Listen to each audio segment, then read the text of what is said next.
GLOBIS. Thank you very much for that introduction. The Middle East. Well, first of all, as we were preparing for this, we have the big question of where does it begin and where does it end? And we never came up with a clear solution to that, so we will just plunge right in. And one of the things that really struck me as I was preparing for this is also when you think about this region and the world, I would venture to say that there is no region that is having a greater impact on the geostrategy of the world than the Middle East. And likewise, no region in the world is being as affected by geopolitical concerns globally. We just need to look at Brexit, which really was triggered by refugee flows, migration flows from the Mideast to get a sense of the impact of what goes on in the Mideast beyond the region. So those are simple opening comments, and one of the things that I thought would be just to begin with Professor Barkey and ask him what he sees as one of the major issues that we should all be focused on as we look at this region today. Thank you very much, and thanks for the organizers for inviting me. It's very exciting for me. It was the first time in Japan. So the Middle East, that happy place in the world. I think we are on the verge of a number of changes that we need to start thinking about. But I will start, the number of them, but I'll start with ISIS and Syria. It looks to me as if the fight against ISIS is going to conclude sometime soon. I mean, the city of Raqqa, which is the capital of the caliphate, is going to fall thanks to American and the SDF, the Syrian Democratic Forces. But this is not going to be the end of ISIS. ISIS may lose a territory, but it will metamorphose. A lot of the fighters who are now fighting for ISIS will continue to fight, but will have no home to speak of, like Raqqa. Or they will change allegiances. There are offshoots of Al-Qaeda in Syria, and in many ways you can argue that the defeat of ISIS will be a win for Al-Qaeda, which will pick up many of the fighters. But fundamentally, there's another issue here that I would like to focus with respect to Syria. When you look at the situation today, and let's assume we look 6 months from now, ISIS has been defeated, Raqqa has been taken. What is left of Syria? What is in Syria? If you look at it realistically, it seems like Assad has won. I mean, when the Syrian civil war started, 6, 7 years ago, people did not expect Assad was going to survive. Everybody said 6 months and he's going to be gone. Well, thanks to the Iranians, thanks to the Russians, and the resilience of the regime itself, Assad has survived. But he doesn't completely control all the territory. So what happens next? And I don't think anybody at the moment is really thinking about this, because the United States administration has now, I mean, it started under Obama when he shifted strategy and he said, okay, the only thing I'm interested in is not the overthrow of Assad, but it is essentially to defeat ISIS, because ISIS is a clear and present danger to the United States. But nonetheless, what happens the day after? The day after, you have Assad controlling, let's say, 50+% of the territory. The Kurds will be controlling maybe approximately 30, 35%. I don't know who's going to be in the rest 15%, right? There will be maybe remnants of ISIS. But nonetheless, that event itself is pregnant to major transformational possibilities. One of them is Turkey. Turkey is very upset at the fact that the Syrian Kurds have succeeded as much as they have under American aegis. Today, the Syrian Kurds have become after the Assad regime, the single most powerful force in Syria, and they're not going to disappear peacefully. They're not going to say, okay, now we've taken Raqqa, we've done a great service for the rest of the world, and we're going to go back to our homes. They have long-term intentions, and part of that long-term intentions have to do with some kind of autonomy in Syria. Autonomy in Syria is completely unacceptable to the Turks. And the current Turkish regime is sufficiently, shall we say, antagonistic nowadays to Western interests and its relationship with the West, that the Turkish government, I think, is willing to take major risks, especially if, I don't want to go into details, certain other things don't work out for them, of going into Syria, of taking on the Syrian Kurds. That would be calamitous. But if it doesn't do that, it may do something else, which is equally interesting and long-term, strategically very important. It can shift sides.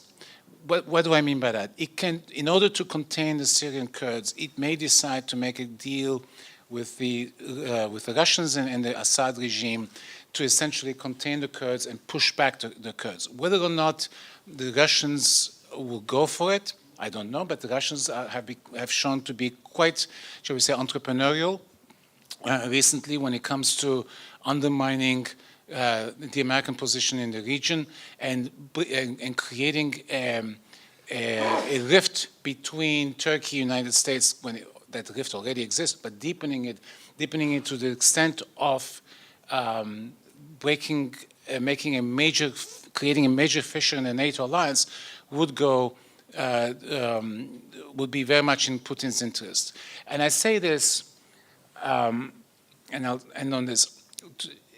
If you were to read the Turkish newspapers on a daily basis like I do, you would think that Turkey, as a NATO member, has one and only one enemy, and that's the United States. When you look at the Turkish press, which is 90% controlled by the government and its affiliates, egged on by the government and the government rhetoric, the rhetoric of at the moment is so anti-West, especially anti-American, that what I worry about is that Mr. Erdogan, when he finds his own situation deteriorating, will essentially has created the groundwork for a major confrontation with the United States. Whether or not it's going to happen, I don't know, but this is a serious and important possibility that we need to think about. There are other issues, but I'll leave it to later on. Thank you, Henri. So basically what you've just revealed to us is that the post-ISIS world will simply be the beginning of the next act. So Takahashi-san, as a government official in the foreign ministry, maybe you could talk a little about what you see as the foreign government opportunities to contribute to peace in some way in that region, in the post-ISIS environment. Yeah, thank you very much, Ms. Friedman. As a government official who take care of the bilateral relation between Japan and each Middle Eastern countries, the main interest for us also post-ISIS Middle East, maybe that's the same with Professor Barki, and how international community can help Arab countries to be more stable after ISIS. From that viewpoint, I think there are two important issues. One is how to efficiently implement reconstruction in a liberated area from ISIS. Iraq may be easier in comparison with Syria because Iraqi government is inexistent. But Syria, as Professor Bak has mentioned, there will be some tricky issue. Who we are going to assist. So. But in any case, I think the quick reconstruction and bringing back the stability in that area is an important thing. And in New York, in the margin of General Assembly, I understand the international community is going to discuss this issue. So we are really looking forward to have a direction for this reconstruction issue. Another issue is getting rid of radical Islam. What usually we call it counter-radicalization.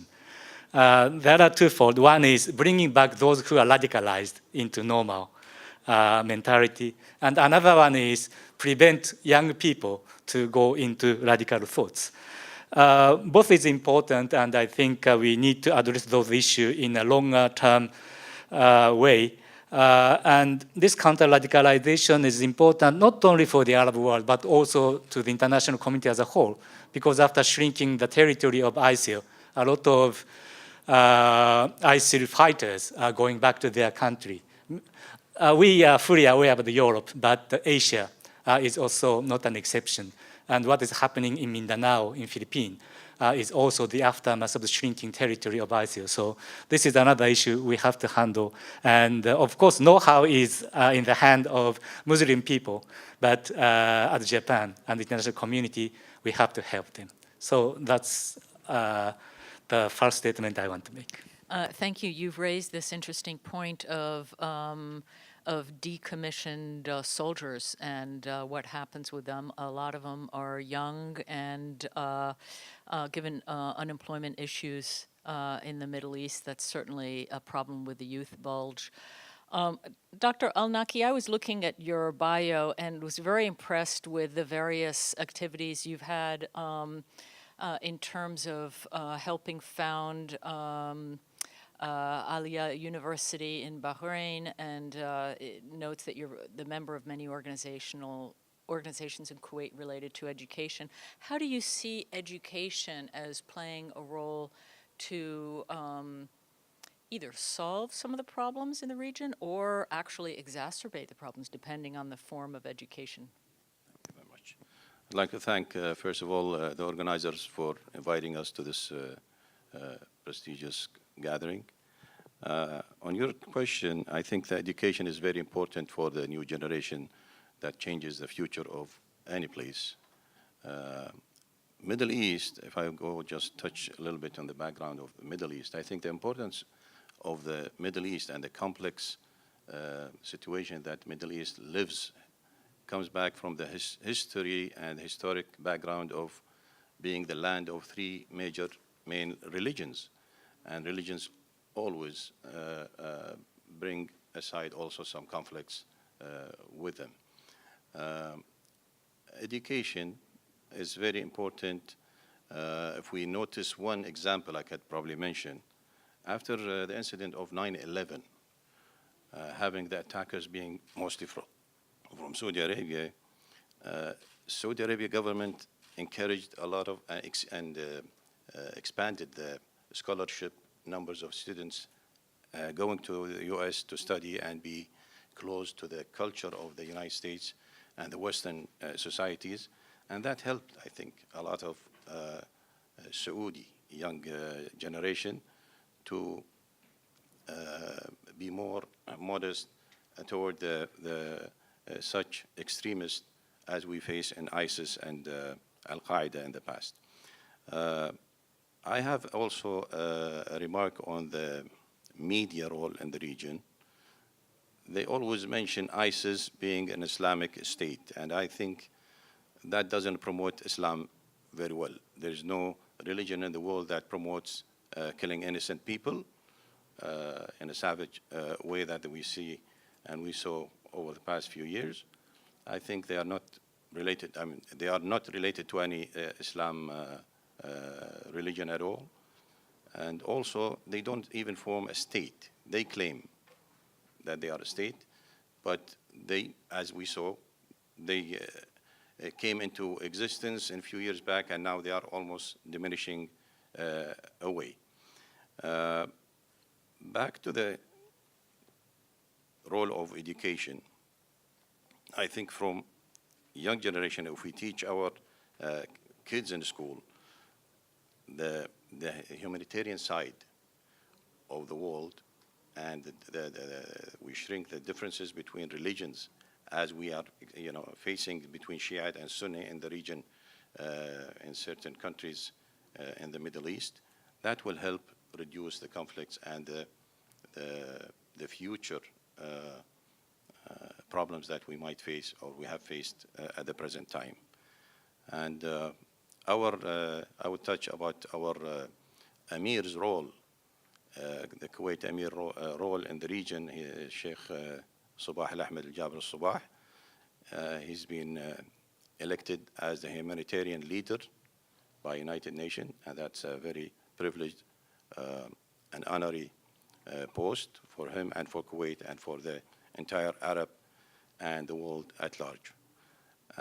He has played a lot of, took a lot of peaceful initiatives in the past to solve a lot of problems in the region and around the world, and helped a lot of relief efforts for disasters around the world, and that's why he was appointed and been honorably given that name for him. I think his role also in the recent conflict between GCC countries, Qatar and Saudi Arabia and UAE on the other side, I think if he's given also more room and time, that he might end up with a good result solving that crisis too. Thank you. Thank you. I don't want to leave the topic of education just yet. One of the things that certainly the Asia region is aware of is the issue is often who controls the education, and there are a lot of textbook issues in Northeast Asia in particular that we're aware of. So, Professor Barkey, I wonder if you can comment a little on that, on the issue of who controls education, and is it too easy for us to simply say yes, more education, and everything will be happily ever after? Well, I mean, unfortunately, education is a very political issue everywhere in the world, but especially in the Middle East, where there are so many dead bodies buried that people do not want to rediscover, so to say. You look at, there's been a huge problem with Saudi educational books. I mean, actually, in fact, Human Rights Watch only the other day came out with a new report on Saudi education being very, very, not biased, but actually propagating hateful speech, etc. So we do have a problem, especially because education is being controlled by governments in most of these countries. There is no decentralized system, and let's face it. I mean, the educational system in a lot of these countries is quite deficient. It doesn't respond to the needs of a global society, and you have, ironically, a parallel structure. On the one hand, you have official education that kind of gives you what you're supposed to know according to the state, but on the other hand, there's all this social media that creates a different reality out there. It's not always a positive one. Sometimes it challenges the official educational system, but sometimes it takes it even further in the opposite, in the direction it should not go. So I think you are, and I'll end on this, I mean, I think you are identifying a very important issue that is not going to be solved anytime soon, and you can argue that the Saudi educational system was very much behind much of the radicalization that we saw in the region. Great. Before this panel, we were spending a little time talking, and Takahashi-san mentioned that he had just been in Iran, which I would really like to hear a little of what your sense is of what's going on, and then also what you see as Japan's role in addressing the Iran-related issues. Thank you. I was in Iran 10 days ago among the Japanese delegation. And I had a chance to meet with President Rouhani and Foreign Minister Zarif.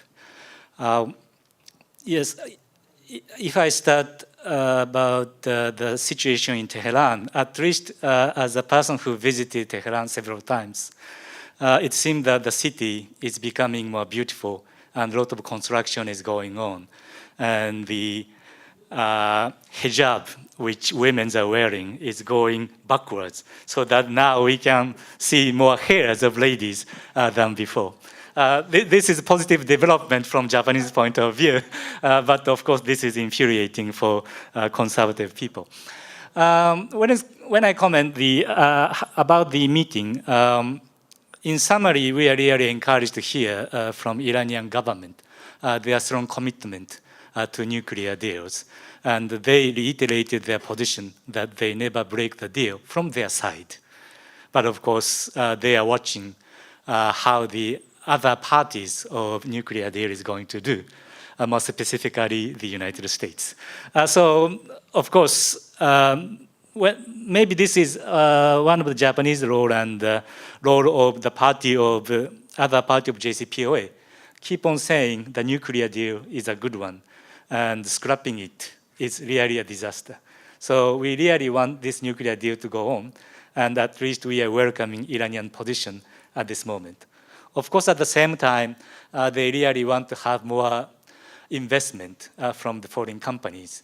They need it, especially because they need to show the fruit of nuclear deal to Iranian people. Still, a lot of companies, including Japanese, are a bit worried about going into business with Iranian company, mainly because of the United States.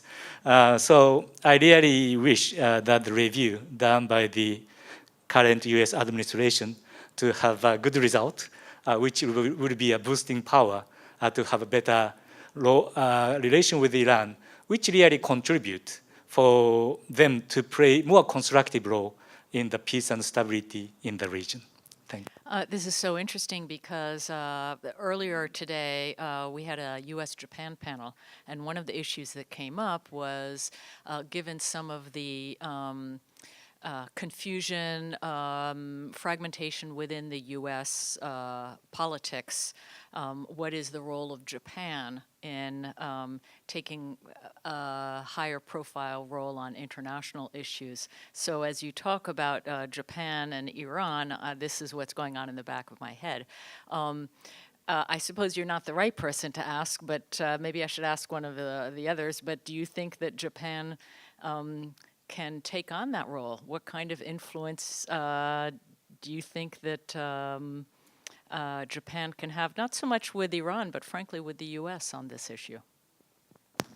Yes, actually we are consistently doing whatever we can to improve the US-Iran relation. Of course, we are in a position to send the US message to Iran and Iranian message to the US.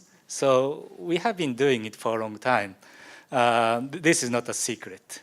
And for the nuclear deal, for example, we keep on saying to Iranian side, be flexible to go to the deal. And we keep on saying, if you get the deal, it will bring you the benefit. They become flexible to get the benefit, but the benefit in their view is not yet enough. So then we may have to go to the United States, be flexible to give more benefit to Iran over nuclear deal. So those are the operations we are doing on a constant basis. And we really wish that sending this type of message again and again have some impact on the decision making of each government. That's what we hope, and that's what we are doing. Professor Barkey, before another issue that I wanted to address are economic issues. We've sort of touched on them peripherally, but what are some of the dynamics that you see changing in the region today that will have an impact going forward? Well, that actually is in many ways one of the more interesting questions looking into a crystal ball for the future.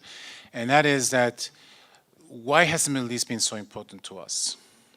Well, essentially for the United States, it's been two reasons, oil and Israel. But in reality, for the rest of the world, it has been oil, oil, oil. Well, by 2040, China, Germany, UK have already announced that they will stop manufacturing gasoline-based automobiles. And if you think that, I think that the number is 67% of all oil is being used for transportation purposes. Okay, the change is not going to happen in 2040 just like that. And it's already happening. I mean, there's going to be more and more electric vehicles coming onto the market, and after 2040, that is going to accelerate.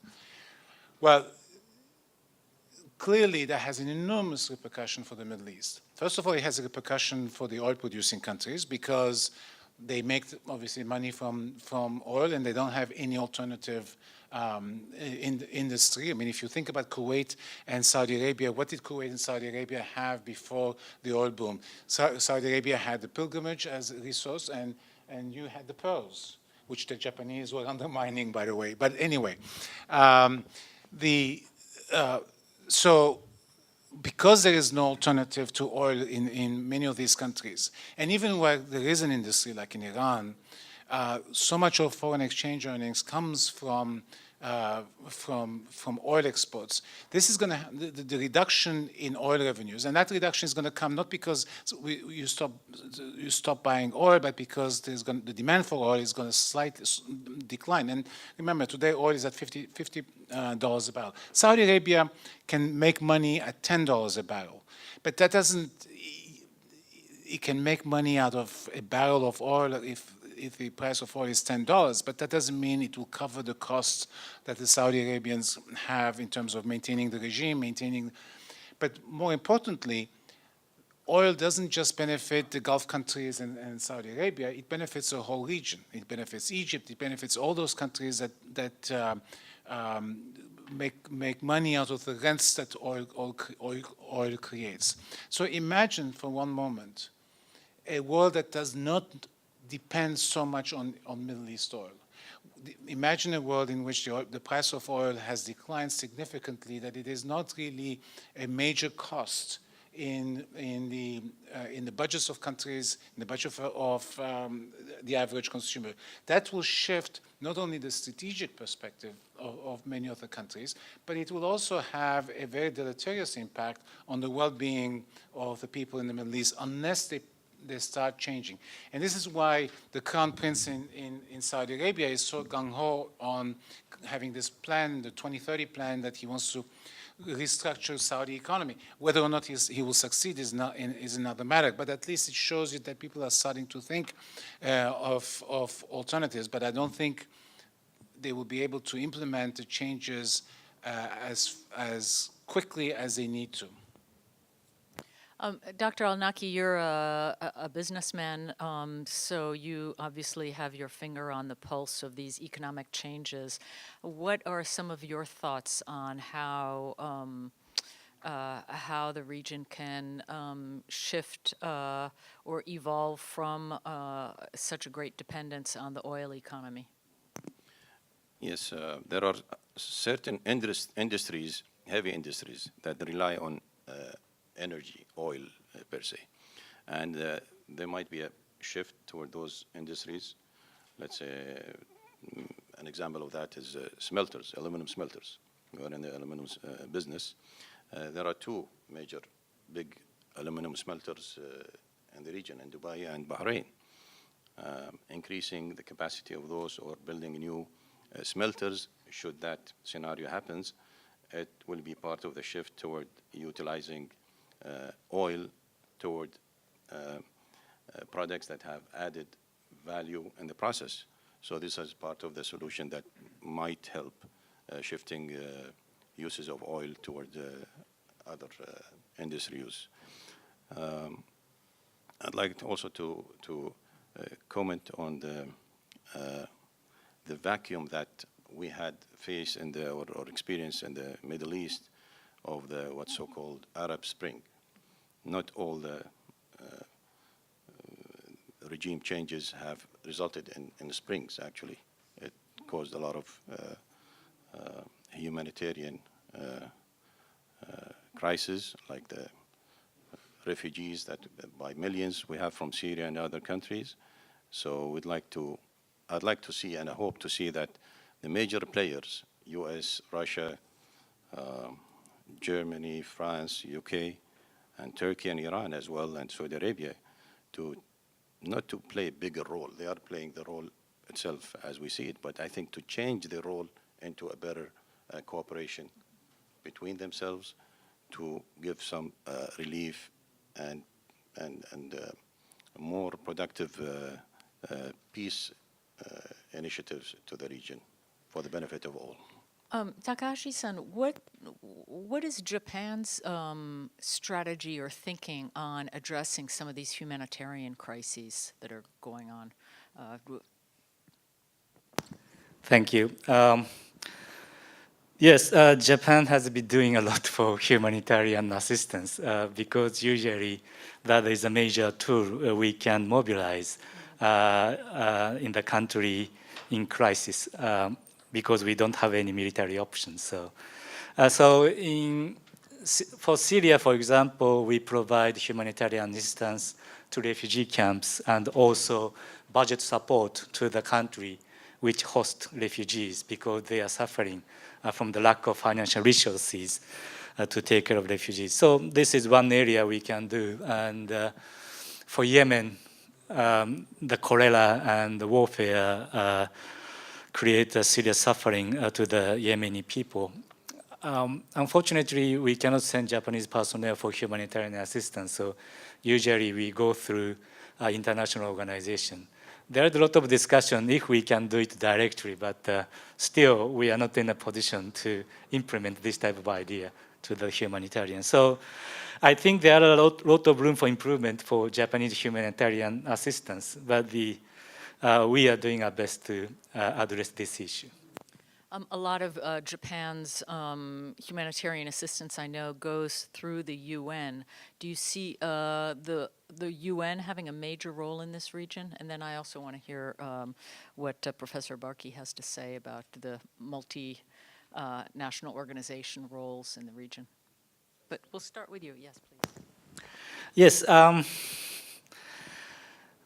Yes, I was working in UN with UNDP or UNICEF, those international organizations who implement those assistance provided by the Japanese government. So I know they are not perfect. They have a lot of problems sometimes, but for the time being, they are the one who are accepted by the recipient country as a neutral body to operate inside the countries in conflict. So in that sense, I think utilizing the international organization is the most, how can I say, most feasible option for us in the short term. Of course, in the longer term, if they can establish something like a regional organization which is more efficient, it may have some role. But at the starting point, we should expect international organization, especially under UN, is going to play a role. Look, what is facing the world now in terms of the reconstruction of both Iraq and Syria, it's not just Syria. I mean, Iraq's been going now through war since 2003.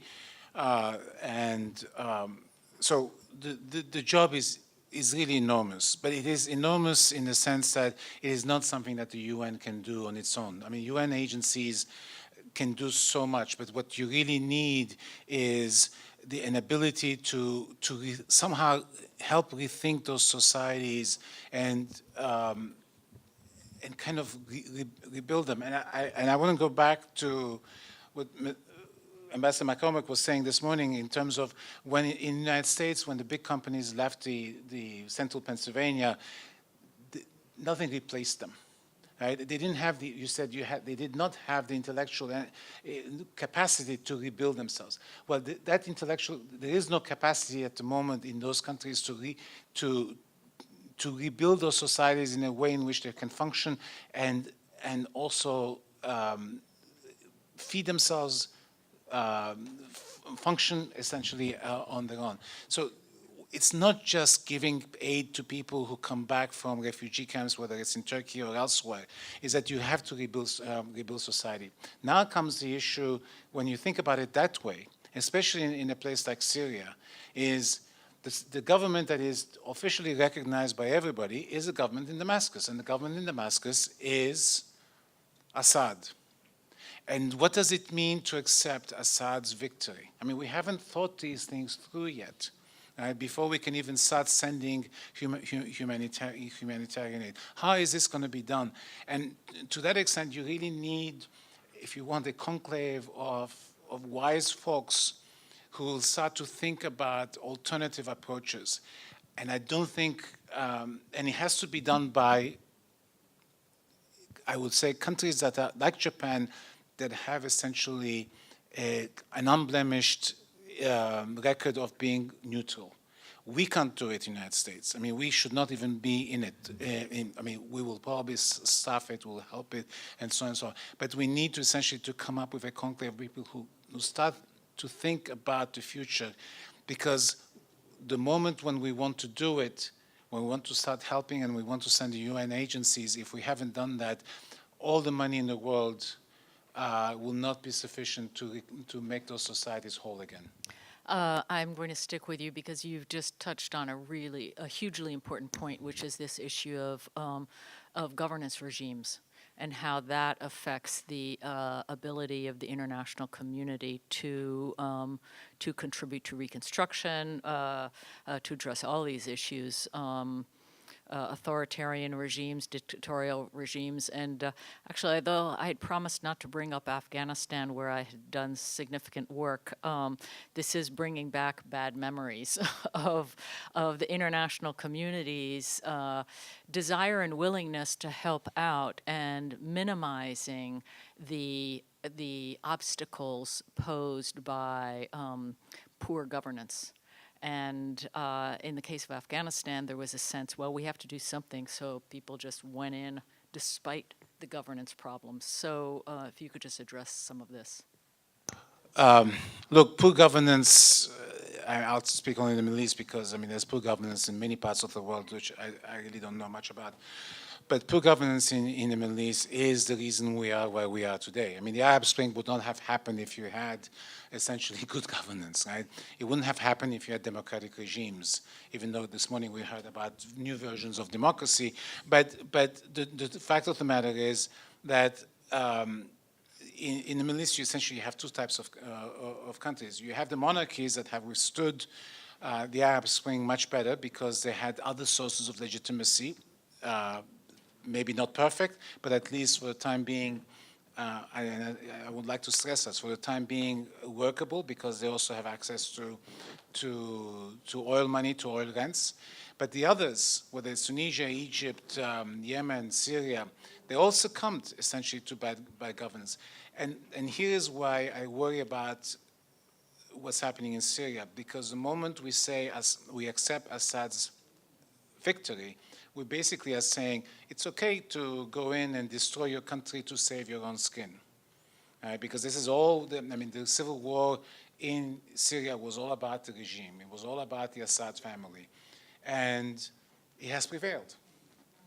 So what message now are we going to send to the rest of the Middle East if we start engaging with them to rebuild Syria? And in the process, of course, enriching the Syrian regime. What I'm saying is I don't have the answers to these questions, but these are all things that needs to be worked out. But good governance is certainly the most important issue.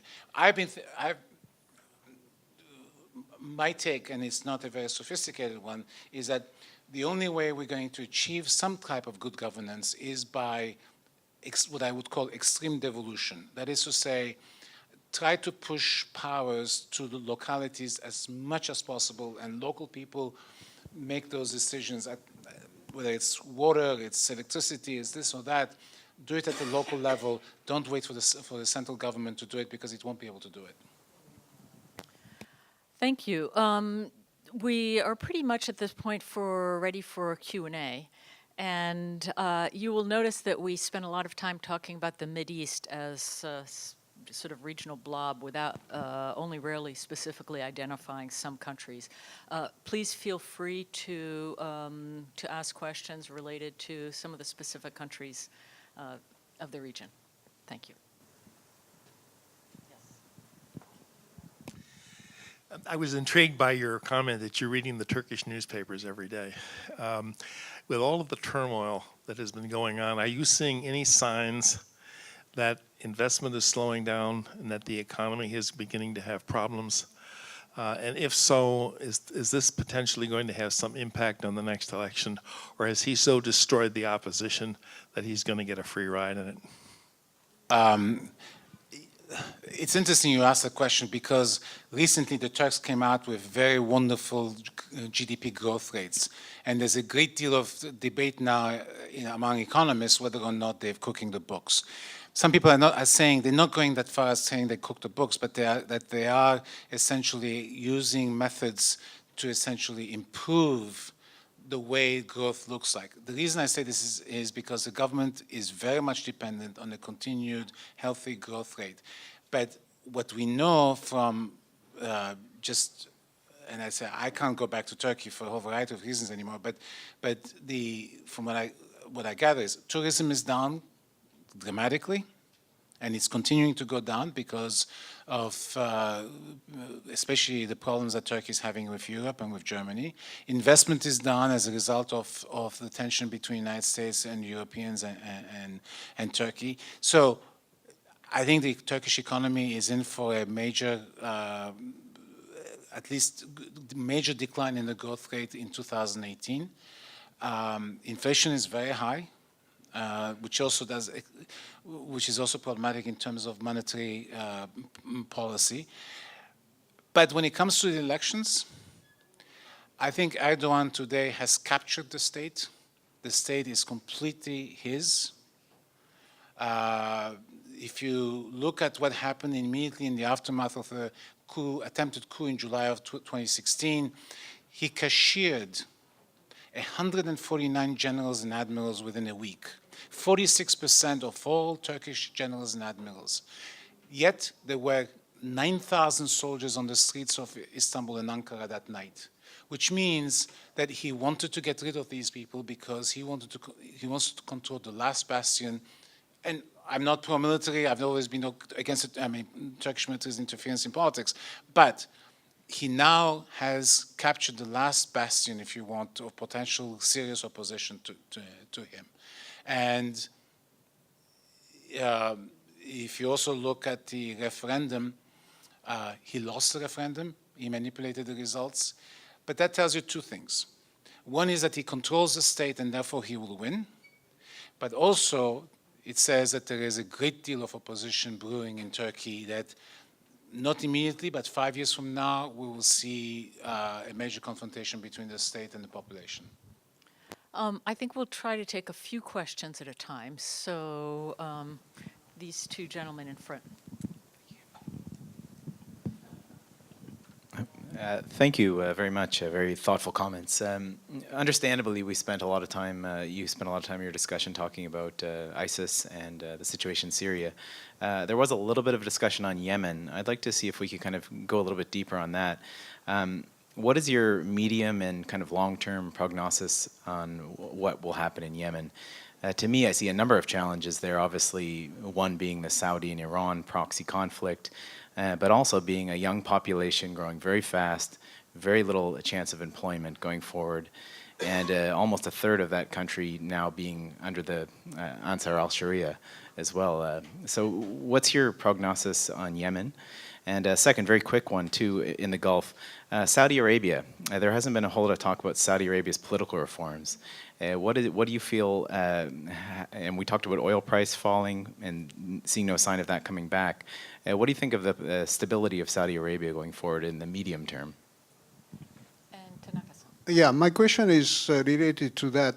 What's the role of Iran? You mentioned about Iran. I visited Iran many times these days, but Iran definitely be a stabilizing force if it is used as such. And JCPOA, the nuclear agreement, is certainly the way to get Iran back to the global community for 10 years' time. But if Mr. Trump just abort this agreement, that would send a terrible message to North Korea in a way. So it's linked to the North Korean situation. The dialogue, if dialogue with the United States makes sense, just aborting from JCPOA is just sending the terribly wrong message. And I learned that the Libyan situation, the Gaddafi was killed in the process of UN sanction, and that sent a message to North Korea. So we will repeat the same mistake. So I don't know, Gaddafi is an example for Assad, or Iran should be a good example for Assad or North Korea, but all these things are linked. So it's a very difficult equation to solve all. So we have Yemen, Saudi Arabia, and Iran. Takahashi-san, do you want to take the Yemen question? Yes. After hearing a series of questions, I really felt that the Middle East is full of problems and very complicated. Yes. Actually, yeah, Yemeni issue is always on our mind, and but all the embassies, all the Western embassies, including Japan, have to evacuate from Sana'a. So we have difficulty in following what's going on. But actually, the problem of Yemeni situation is that all the parties are now feeling comfortable in continuing the conflict rather than stopping it. So they don't have a motivation to go for dialogue and peace. This is really the problem. And I think there is no single position, even among Saudi and the UAE. And Iran, they were always blamed for supporting Houthis. Some people say Iran is not supporting that strong, but anyway, everyone says that there are some Iranian influence.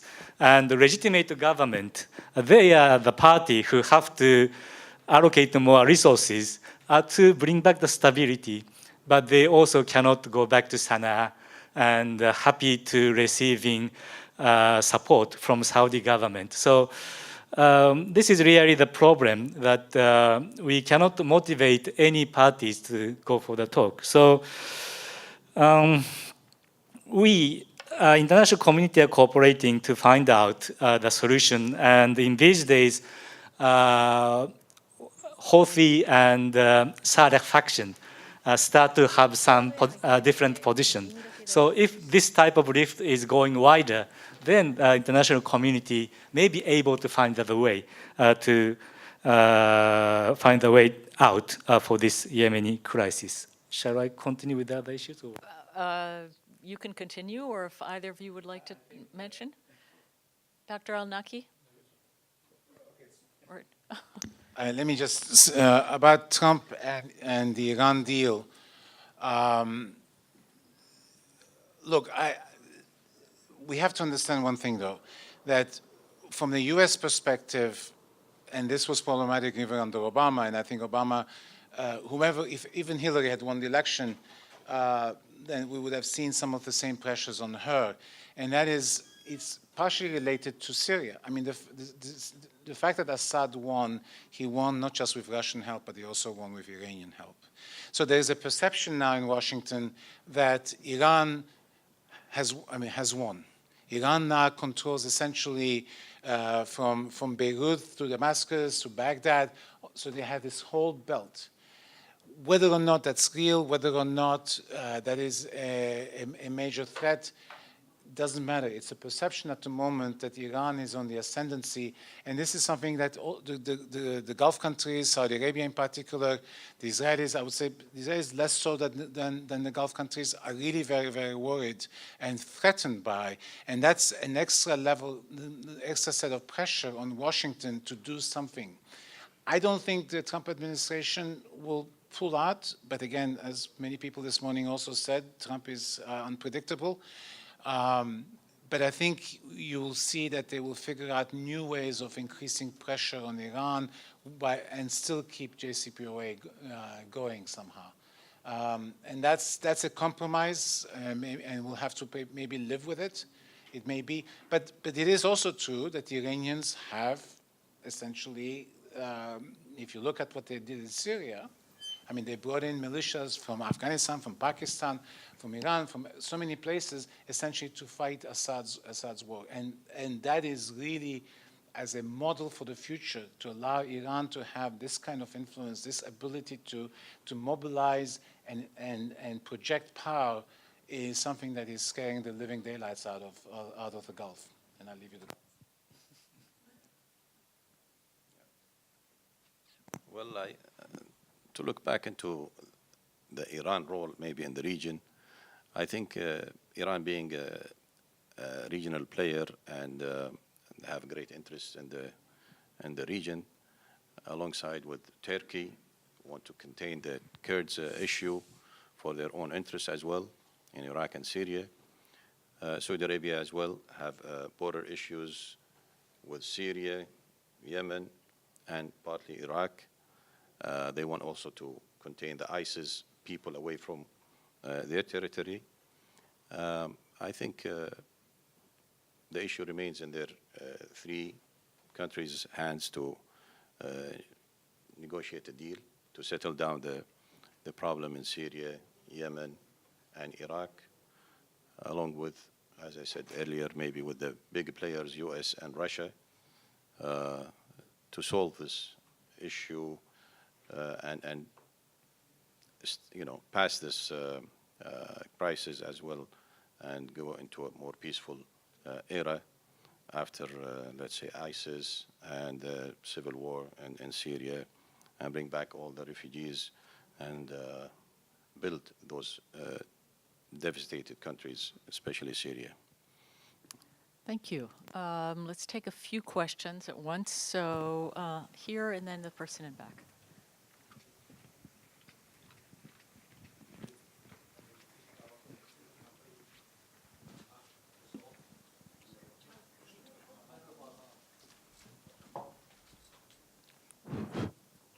Thank you. Okay, let's make it short. And my question is about Qatar. How long that you think current situation should continue? And if there is anyone who could be in the best position to mediate Qatar with the other Gulf states, obviously that I appreciate that Kuwait offer to mediate the current situation, but if anyone else in a best position to mediate, could you name the country? Thank you.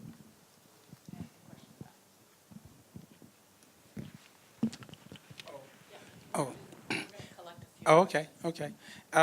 Yeah, just a question that I wanted to direct to Professor Barkley and also to you, Ms. Freeman. Okay. I'm a novice at this, but I had the pleasure of meeting Jerry White, a Nobel Prize winner, a couple of weeks ago in Tokyo. But the broader question that I want to ask is concerning the entire Middle East. And this goes, I could go all the way back and spend time and talk about the 1950s with Mossadegh, but I won't go that far. But my question is that given the situation in Afghanistan, we're starting to see that the Taliban is starting to arise again. And I've always believed in the old saying that if you cut off one head of the snake, another head will rise. And there's been talk that we're starting to see that again. Obviously, the United States has committed to no more regime change. To say that is true, it's an afterthought. What Professor Barkley has just said, yes, Iran has won with their proxy wars. They have won, okay? But I honestly believe that if you look at the situation in Syria right now, the whole region is in dire need of infrastructure, governance, rethinking, repositioning and transforming and creating, and I call that dual transformation. But I wanted to find out, for instance, what are your thoughts to you, Professor Barkley, and to you, Abigail, for that entire region, because we've left that region before in the past in a desolate situation, a dismal situation, and many agencies and many countries like Japan and the United States have come back and forth, invested money in infrastructure, education. Nothing is seemed to materialize over the past. Okay, and I would like to know, where do you think we're going with this in the future? Because obviously Assad's going to stay in power. He's not going anywhere. Okay, maybe we could start with the gutter question. Do we have any takers on who might, Takahashi-san? Yes, for the mediation. Yes. Yeah, mediation role. Yes, it seems that the Qatari crisis is going to continue longer than we expected, partly because Qatar show resilience in this political situation. And the 4 countries which are putting closure to Qatar also never show the readiness to make compromise. So it may continue, and Kuwait's effort is very much appreciated. And this moment, what we can do is to support Kuwaiti effort, because as far as I understand, all the party don't want to solve this situation by military forces. This is one thing. And another is they want to keep this issue as a regional conflict, hopefully inside GCC, not Arab, GCC. So if they want to keep this picture, expecting more role to Kuwait is important. But of course, Kuwait alone cannot play this role without the support of the international community. So I understand the United States is providing support, ideas, and leverages. And if Japan is also can do something, we will behave to enhance the Kuwaiti role in mediation so that this issue to be solved quickly. But for the time being, I don't have any good idea how long it may continue. Thank you. Henri, maybe we will leave to the Lehigh professor the last word, and then I'll mention something as well.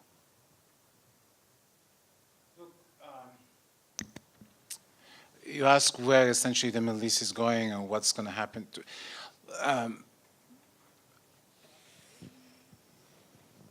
Look, I'm very pessimistic. Unfortunately, I don't see a way. Look, there are two things that can happen. I mean, one is you may have a major conflagration in the Middle East, right, that will essentially knock some sense into people's heads and they'll try to rebuild after that. But you asked a very important question. I mean, why has the Middle East been in such a bad shape? I would argue it's because of lousy governance. And why do we have lousy governance in the Middle East? Because in many countries in the Middle East, they lived off regional rents, economic rents, right? Because it was easy for the Egyptian government to subsidize. The Egyptian government, I forget now the numbers I saw the other day, huge. The amount in terms of, I think 10% of GDP is spent on subsidies, right? 30% of the budget is on subsidies, right? You can do that because somehow you get the money to do it. But subsidies, you know, and I know, is not a way to essentially to manage a state.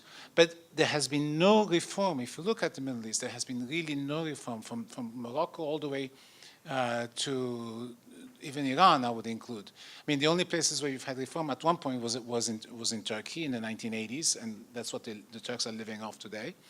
But until you have major economic and political reform, the Middle East is not going to change. And do you see room for reform now? No. This is why earlier I talked about trying to rethink Syria, especially. There is an opportunity to rethink Syria. Right? It may involve, shall we say, social engineering, and people are going to cry and shout imperialism, etc. But maybe the Japanese do it, it's not imperialism, but since you don't have any hegemonic aspirations anymore. But the point is, somewhere you have to start. Maybe Syria is an opportunity. On that positive note. Okay, and in 48 seconds, I actually would like to step back. I appreciated your question. I think one of the great dangers is we have a tendency, we in the West, to sort of see problem areas and to think that there is a solution and look around. And we really have to beware of the medicine man, the person who comes in and says, have I got the solution? Just take this potion and it'll be fine. Because certainly in the US, we make that mistake, you know. And so that's why we end up with this dichotomy of, well, diplomacy can't do it, so let's have a military solution. Sometimes there is no immediate solution, and I, unfortunately, I'm a bit of a pessimist too about the region. But that doesn't mean that it's hopeless. It means that right now, sometimes it's a question of managing and not getting ahead of ourselves and pretending that there is a solution, a quick solution, when at this juncture in time there isn't. Thank you. We've gone over 20 seconds. Thank Thank you so much. Please join me in thanking the panel.